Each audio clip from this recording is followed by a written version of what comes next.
Alright, so welcome back to our channel. As you might or not have noticed, our name changed to Magical Wiggles since that is the majority of the content that we'll be posting moving forward. Just everything revolving our pet clothing shop. It's mostly cat, but it has a little bit of dogs for the accessories that they can match. Maybe later on we'll have dresses, but that's like a whole different thing. Anyways, today I just kind of wanted to try to film again and kind of take you throughout my day now that I am sewing. So today I have just prepped a whole bunch of stuff for the Midnight Bloom collection that I tried to start working in like way back in October, and then in December I got carried away. I thought I was gonna do Vlogmas, and then that took a whole bunch of time, and then I couldn't make it to the deadline that I wanted to because I originally wanted to launch it in, what was that? New Year's. But that didn't work, and then January got crazy. Then February came along, and I was really just tired of like not being like active and not being able to work on stuff, because for the most part, like up to now, I've always been the person that's like designed and cut, but all the sewing was left for mom, and like we both have full-time jobs, and we have the other shop as well, the 13 Dream Design Store. So it's just a lot to try and balance out. And for me to not know how to sew, like it's always kind of just held us back on this one. Because, you know, I'll have all these wall designs, and then she spends all this time trying to figure out what it's supposed to be. And technically, like, I'm the one that knows what it's supposed to look like in the end. So it's a lot easier for me to bring that to life. She also has her own designs that she wants to create that are not designed by me. So it just makes it easier for it to be more of a partnership instead of like a one-sided task for each of us. Now, moving forward, for today, I do have like the midnight. So I have like all my skirts ready. I have been starting to sew since February, like I mentioned. So every single day, I spend at the very least 45 minutes sewing before I go out to do my gardening stuff before work. And slowly, I have learned how to sew. So now I'm at a point where I know how to make the bows. We created a new version on how to create like the slip-on bows for collars. Then I know how to do that. I also created been able to make uh, jackets with ruffles and dresses. And then I tried making a frontal dress for Shinobii yesterday. That one's still a little rough, so none of those will go into the store. And that one was for her anyways, because it was like a deconstructed baby dress that I really liked, that I just wanted her to have. So yeah, we're just gonna work on this because I know how to make this. I also know how to make collars now, so we've made a lot of progress. There's a lot of things that I can now make, and yeah, so let's get started. So the first thing I did was, well, before I even did this part, I actually had to iron all of the jackets, all of the dresses, all of that top part, just to make sure everything fit the way that it was supposed to. Then I have to fit the skirt within the space, which is usually like in between like the arm section, just so the skirt doesn't get uncomfortable for the cat, because again, like the brand is all about comfort and all about making sure that your cat can barely feel that they're even wearing anything.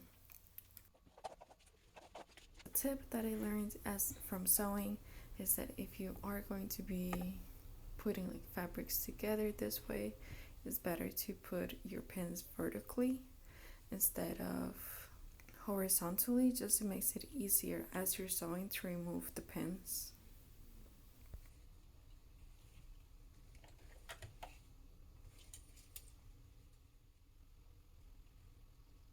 This whole section where I'm basically trying to attach the skirt to the top, like that's step one.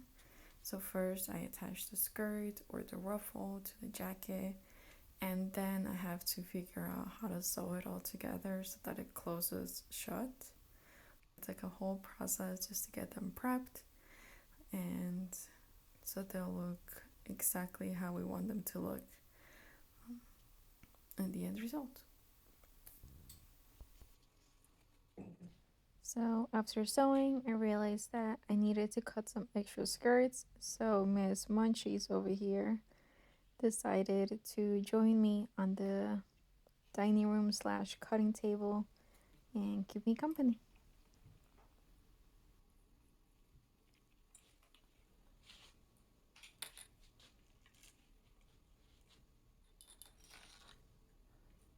In our shop, we always have a thing where we include talking about how something is approved by Shinobii or it's been inspected or supervised.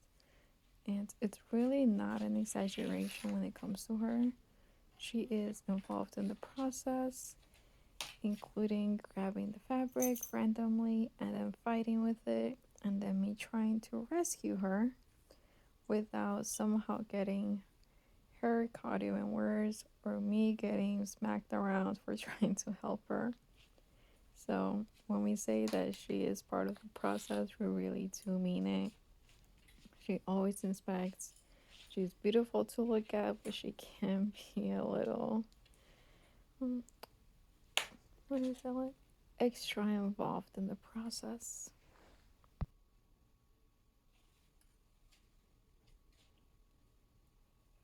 It's always so hard to tell with her too because sometimes she just wants to play, but then you give her a real toy and then she doesn't want to play. She just wants whatever it is that you're playing with.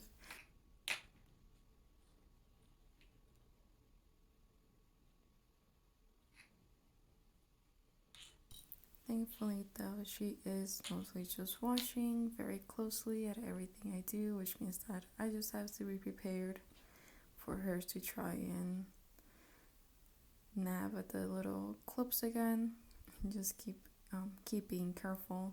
I usually don't stop working unless she gets really, really close to me because she always gets involved. So we've been doing this since 2012. She's always been like this. She's always been a part of the process. And I just know like when to stop. And yeah, there's only so many places that I can cut fabric. You know, our dining room table is basically a cutting table, as you can tell by all the fabrics in the back that have been ironed out and they're ready to be cut. So we're just gonna work through all the quirks, whether that means sharing time with Shinobii and just being very vigilant about her beans.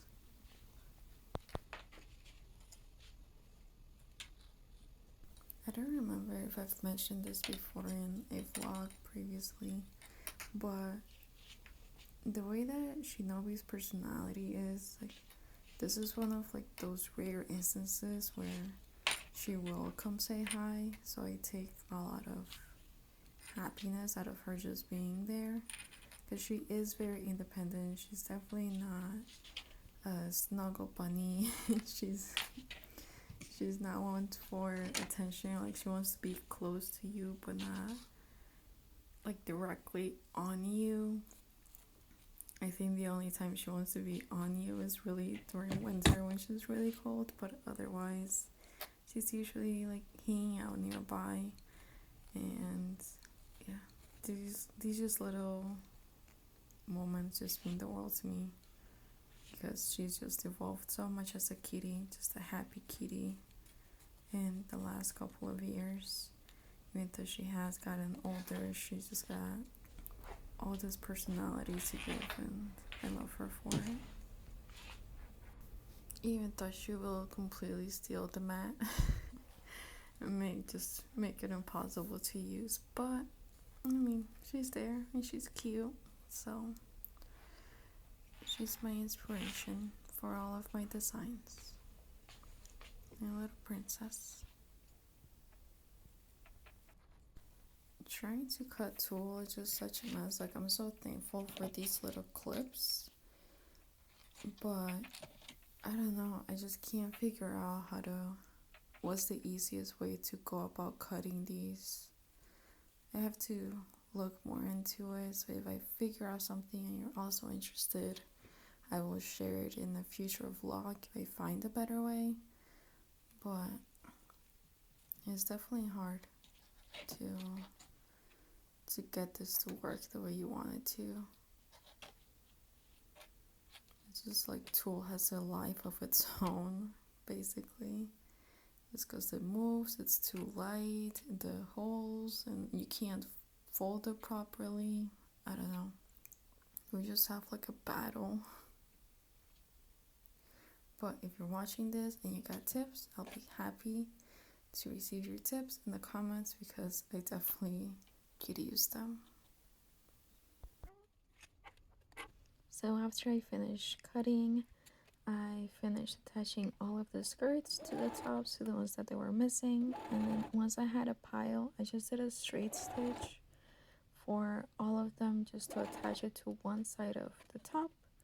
So then I would just have to worry about connecting both of the sides together like a sandwich, and that's really where the challenge is at.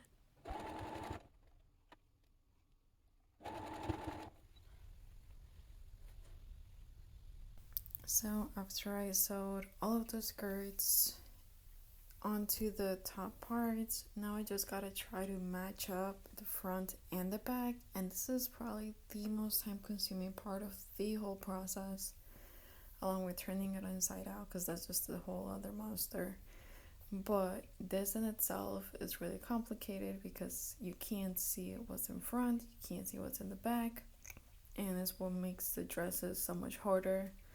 And even though they look simple, they might look easy, just getting those two sections to be there with as little hem as it has, because again, for it to be lightweight, we don't use that much fabric. So all of the hemlines, they're really thin, so trying to make sure these very small hems match up on both sides, just pinning them, like I said, vertically again. It's a whole process, and it gets slightly frustrating at times. So I'm still trying to figure out the best way to go about this, because a lot of like the videos and tutorials that you see for human dresses, they don't have this issue because they're not as thin of a strap as this is.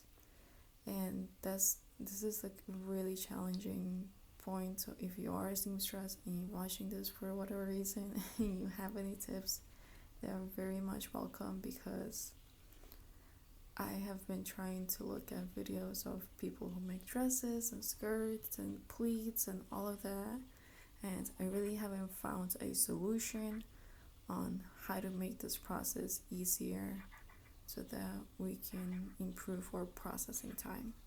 Again, everything in the store is already pre-made, so it's not so much processing time as like how long it's going to take somebody to get it, but it does take processing time, as in us not being able to create more and do more, which is what we want to get to, so that one day when we do sell a whole bunch, we are able to keep up with the demand. Because as corny as it is, I do believe in our little small business, just making cats look cute while being comfortable and not wearing dog clothes that they don't need to be wearing, because there is an alternative that is comfier and, you know, pretty good price point. You know, I think it's a pretty good price point for all of the effort that goes into it.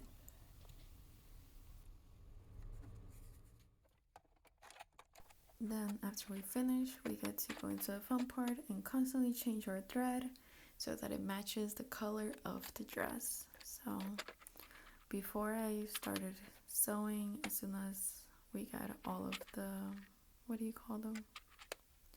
All of the threads, I didn't have any bobby pins, so I pre-made all of the bobby pins, because it is actually one of the things I don't like to do. I don't like being interrupted while I'm sewing. I'm more of a like, alright, I'm gonna start sewing and finish.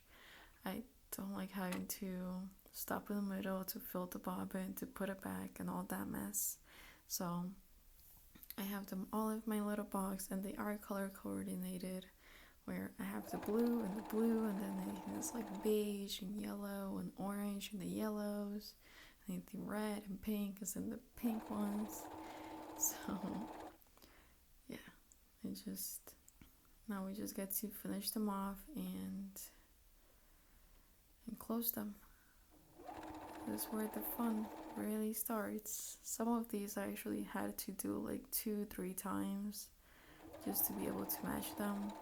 Thankfully, with all of the practice that I did back in February, that meant that I got really good at matching up the ends.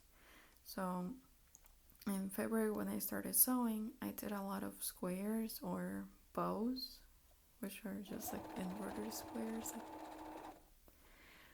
But that really helped me like get used to the machine and how to understand like the measuring, how to keep the size of the thread like on either side the same width apart, so then even if I'm doing a circle or I'm doing a square, if I'm doing an oval, whatever it is, I'm able to match it up perfectly to where it started. And this just really came in handy. I actually did a design right before this, which is outside of the collection, but it will be up in the store, which is like a cat corset made out of ribbon. And that one also took a lot of trial and error, but I got it. And you can't, I mean, unless you look really, really, really closely, you can't tell that it's not a straight stitch. It's actually multiple little sections that I had to keep redoing until eventually it did come out the way that I wanted it to. So yeah, this is the delicate part where we just take our time. I currently actually have, from this batch that I did, I have 2 dresses that I have to fix up so that I can add the little details and put them up in the shop. I was originally trying to like do like a launch like I see everybody else do, where they like, oh, like we're going to launch on this date and it's gonna be this massive collection and all that, but I don't know, maybe it's just my life is a little bit more chaotic and I like doing too many things at the same time, but I can't seem to launch like a full collection like that. I'd just rather like slowly, even if it's in small batches where I do like 5 or 6 and then I do another 5 or 6, and to go that route. Like that's always kind of worked for me on Etsy, and I don't know how it's gonna work with Shopify, but we don't have that much fabric of the fabrics we do get, because we do get like small quantities of them to make sure that everything is unique as your cat's personality, as corny as it is. Since sewing is so more recent to our lives, Shinobii is still trying to figure out what's the best spot to supervise from, which does lead her to sometimes laying on the dresses that I am trying to work on. So I try to give her love while trying to move them away, and of course that is a failed attempt. I mean, thankfully she's usually pretty gentle so that she doesn't get poked by any of the pins, but I definitely don't like her laying on them.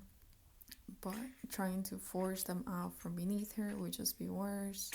Again, I have been sewing with her for a really long time, so I know her limits and I know my limits and I know the consequences for everything. She's never been injured, so I do trust my instincts, and when's the right time to pull her off and when's the time to let her be. And just like right now, I did choose to let her be because she's just laying there being comfy, looking at everything for some reason.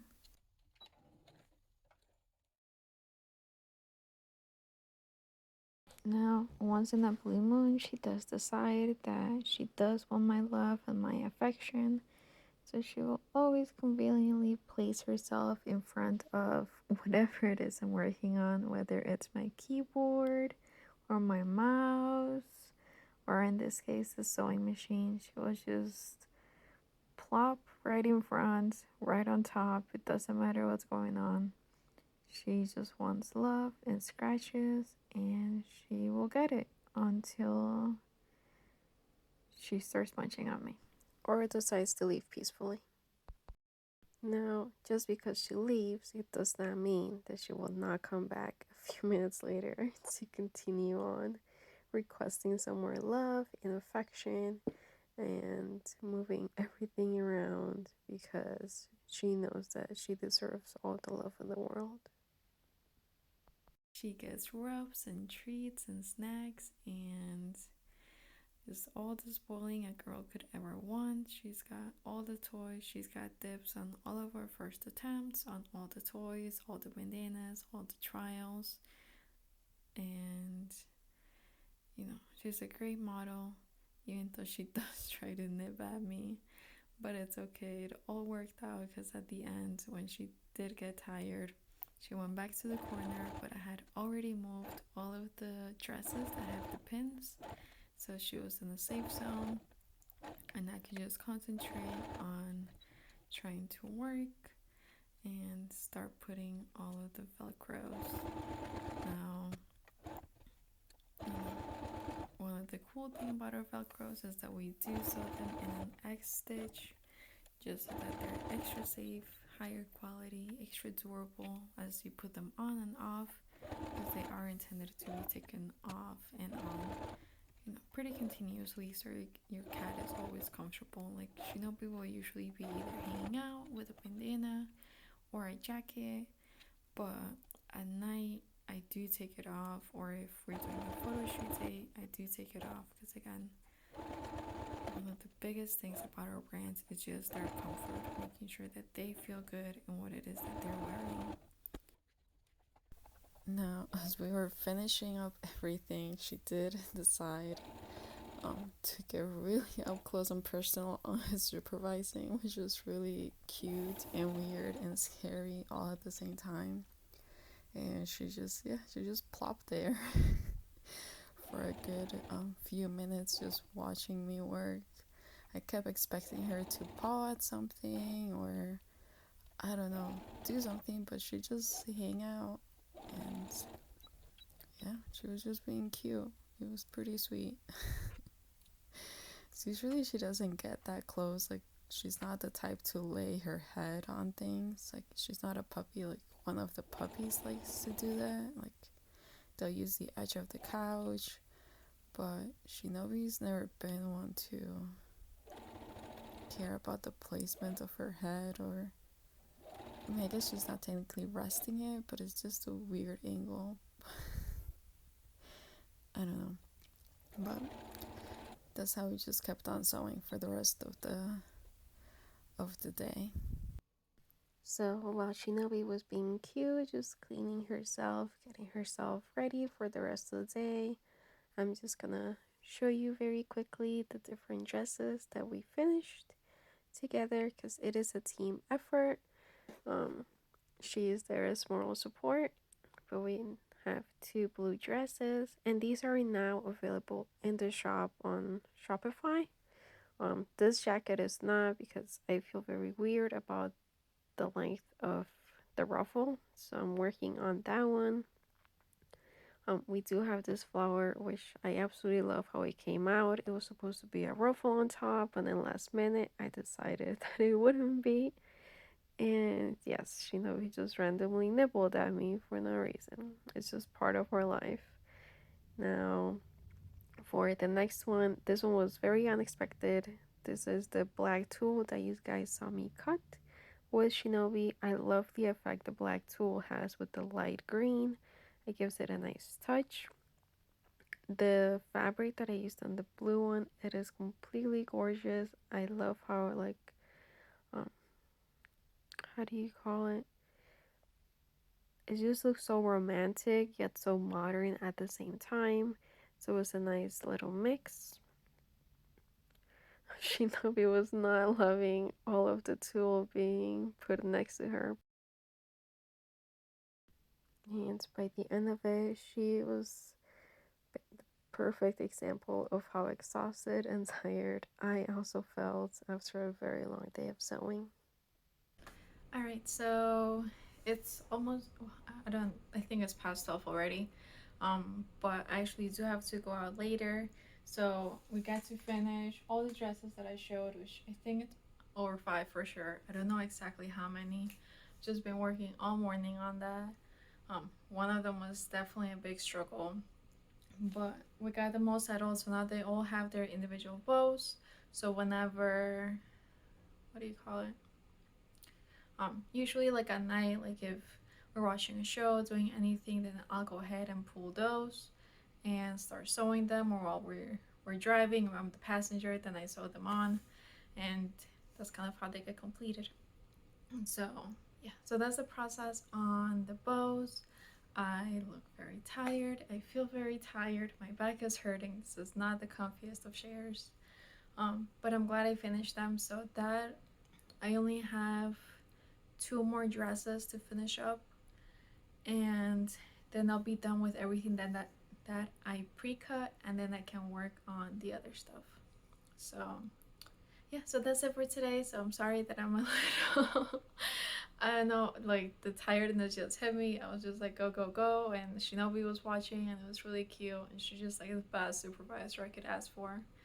But yeah, just tired. So it's a Saturday, so I'm gonna go lay down, try to figure out some stuff, and just get ready for the rest of the normal day. If I do end up filming anything about like me sewing while driving, that should be interesting. I don't know how successful that'll be because I just got two hands and I use both of them to sew. Um, so yeah. All right. Well, thank you. Bye.